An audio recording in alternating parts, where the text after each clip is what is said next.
Indie horror games are incredibly overdone nowadays and are usually just as simple, find this item and game will get harder, and just like Slenderman are completely overused and milked to the maximum. And then there's the sketchy, terrible, itchy on game jolt quote-unquote horror games that look like they just got out of a deep-fried meal. Horror games as a whole are usually really easy to get into in a popular genre for the fact that they directly affect the player, unlike FPS and RPG games. Horror games are made to directly induce the player with fear. Good horror games are pretty hard to come by nowadays, as most of the genre are just the same every time and just get really boring, if not done correctly, of course. That's why horror as a genre has really fallen in recent years, with thousands of threads on Reddit and Twitter screaming about how horror bad and need to be better, and that's where Scott Cawthon comes in.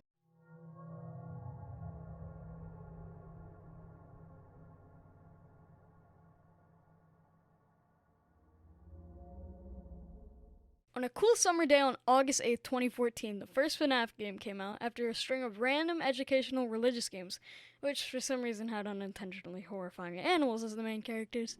Scott decided to make an unintentionally horrifying game.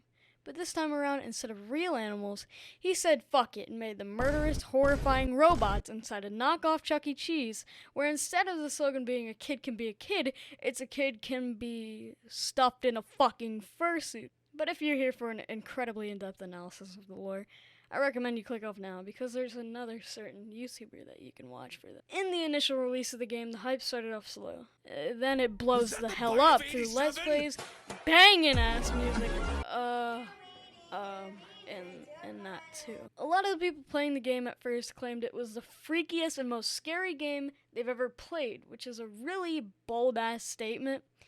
And then there's the Gigachads that claimed it's not scary. Either way, the game really was revolutionary, as it was, as I know of, one of the first of its kind. But explain why it's so scary for the 5 people in this world who don't know what FNAF is. It's 12 a.m., and you're a night guard placed in an office where you can't move or retaliate at all. And the only thing saving you from quirky murder robot furries are 2 lights and 2 doors, while also running on limited batteries because for some reason a whole fucking building is run on 2 AA's and you have to make it to 5 a.m. Oh, and also the name is clickbait because to beat the game, like actually, you have to beat 7 fucking nights. If your power does run out, all the lights turn off and both the doors open and can't be shut again. And at that point you better hope to God that you're near 5 a.m. or else you're dead. There's no tutorial either, and the only thing you have is a random ass dude on the phone to tell you how fucked you are. Hello? Hello? I wanted to record a message for you to help you get settled in on your first night. I actually worked in that office before you. I'm finishing up my last week now, as a matter of fact, so I know it can be a bit and then say bye. And that's up until the 4th night, where the guy fucking dies, and then you hear the infamous Golden Freddy jump scare, and bam! The guy is gone forever. And then on night 5, you hear Corp's husband speak enchantment language.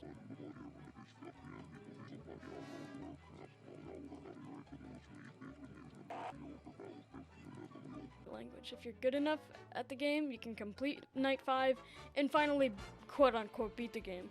We're at the end of everything. Finally, you've done it. You beat the game. You get a paycheck. Finally, you look at those lovely letters, and you get $120. Now I'll give you a quick rundown of the characters so you can better understand the game in general. Bonnie is a purple bunny who is highly aggressive throughout mostly all of the nights and likes to mess with the player, and it comes from the left side.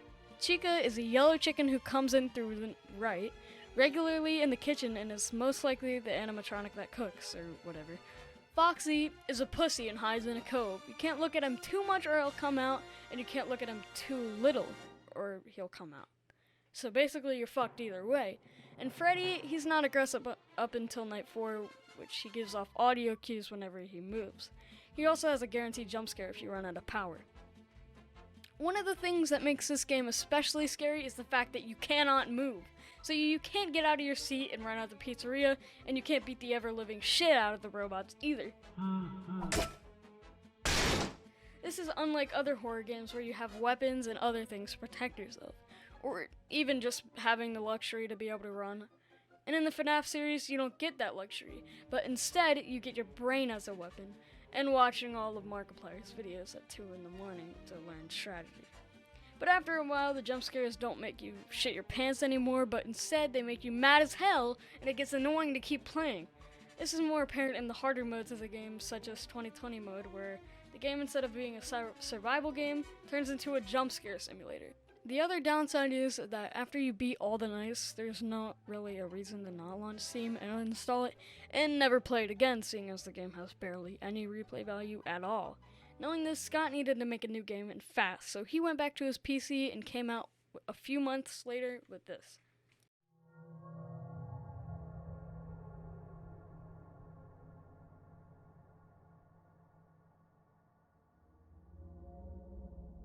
FNAF 2 was released on November 11, 2014, so let's explain the situation and how fucked you are in this game. Instead of the OG 4 animatronics in this game, there's, take a quick guess kids, 14 fucking murder robots. But on the brighter side, now the things that are hunting you down look a little bit cuter, and Toy Chica wears a thong and is thick! But now there's no power system. Yay! Let's go! Except now you have no doors, no way of shutting out the robots, and once again your only weapon is your brain! Wait, never mind, you have a mask that makes the animatronics think you're one of them. The robots can get through to your room through 2 vents and a large corridor in the middle of the office. Remember what I said about the phone guy earlier? Guess you got trolled because he's back! He's gonna explain how fucked you are for another 30 hours! Let's go! You also have a music box to keep, wind it up, or else, it'll result in an auto jump scare, and then you're dead.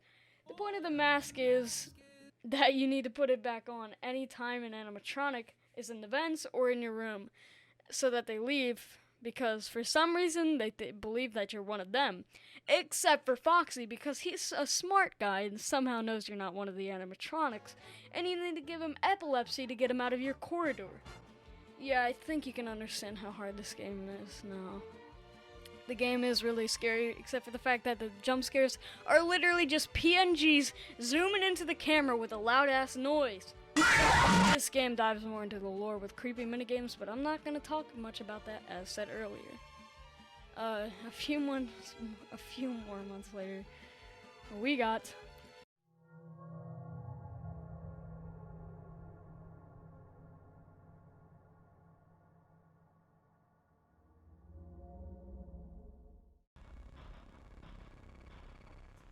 Before we get into FNAF 3 completely, I just want to rant about how overhated this game is. When you think about it, it's the scariest situation to actually be in. You're in a horror attraction with a fucking child murderer who is seeking revenge after being turned into a meatloaf inside of a fucking spring lock suit, and you're stuck in a small ass building with him, with no ways of shutting him out and no ways to move or get out. Not to mention the frequent jump scares and hallucinations and the fact that you have to reboot things to simply survive. And there's 2 camera systems to check. Anyways, the setting of this game is a small room that is really run down and has little to no room with a bunch of random shit in it. This game is a breath of fresh air in the series, as you only have one robot coming after you who's not even actually a robot and is a bunny instead of having the main antagonist being Freddy. But some of the other animatronics appear as well. Not to kill you, but just to scare you and fuck up your life a little more than it already is, as their hallucinations. Springtrap, aka the only thing that can actually kill you, is attracted by sound, as there's a sound cue that you can play to get him away from you. But there's some cases where it doesn't get fooled by the sound cue. When you get jump scared by each of the hallucinations, it can damage sound, video, or ventilation. And I don't know if this is intentional or not, but sometimes the buttons just straight up don't work. This game is probably one, if not the most important game when it comes to the lore, and it's a lot more story-based, as in each night you get a new minigame, I think. Again, I won't explain a lot, but the general theme is that all the animatronics are possessed by kids that the person inside the Springtrap suit has killed in the past. The murderer is the purple guy, and he has some weird fascination in killing children. And in each night, it shows him killing another kid. And in the final night, they have a gamer moment and trap the purple guy in an animatronic suit. the Springtrap suit, and quote-unquote kill him. That's if you get the good ending, at least. The bad ending doesn't have very much to go on, to be honest. So, and then, a few more months later, we got...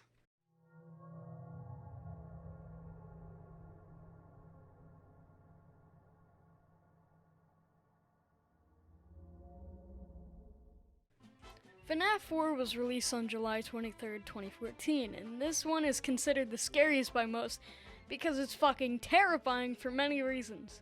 Reason 1, Scott finally gave us the luxury of moving!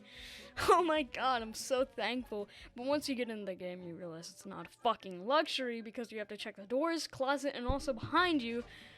There's so many things you have to check in this game. Reason 2, you're in a fucking child's bedroom with incredibly scary ambience, and it's pitch black without the flashlight. Reason 3, instead of watching the animatronics through a camera system, you have to stare at them through a completely dark, long-ass hallway and listen for breathing.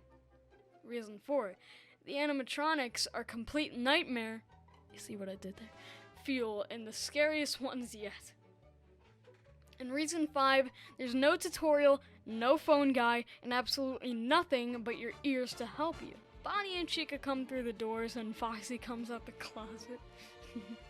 You're asked to close the doors if you hear anything, or like breathing or sound cues, into your footsteps, which you can then go back to the middle of the room.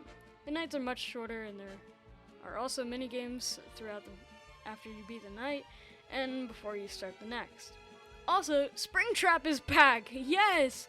But this time in a plushie form, and is only in the minigames between the nights, and it's completely audio-based. If you pass, you get to skip 2 hours into the night, but if you fail, you die.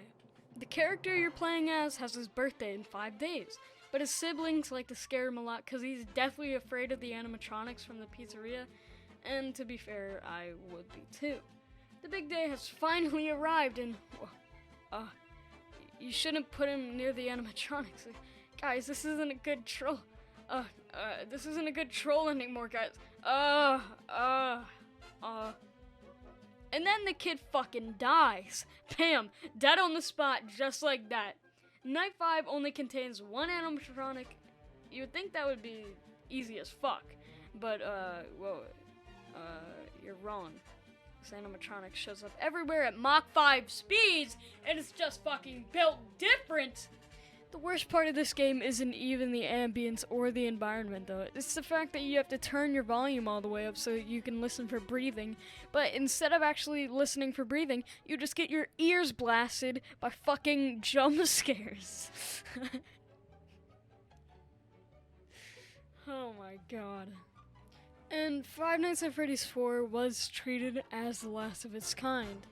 So, I'm treating this video the same way because I can't be fucking bothered to do a whole segment on Sister Location, as the lore is way too in-depth, it has way too much to cover, there's like 10 different things you have to do in one night, so I really can't be bothered. Anyway, I'm gonna end this video off on a speech to thank Scott Cawthon.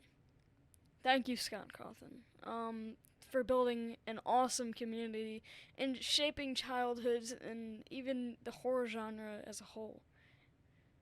You built an awesome community filled with talented artists and musicians and even just the people who play the game in general. Thank you, Scott.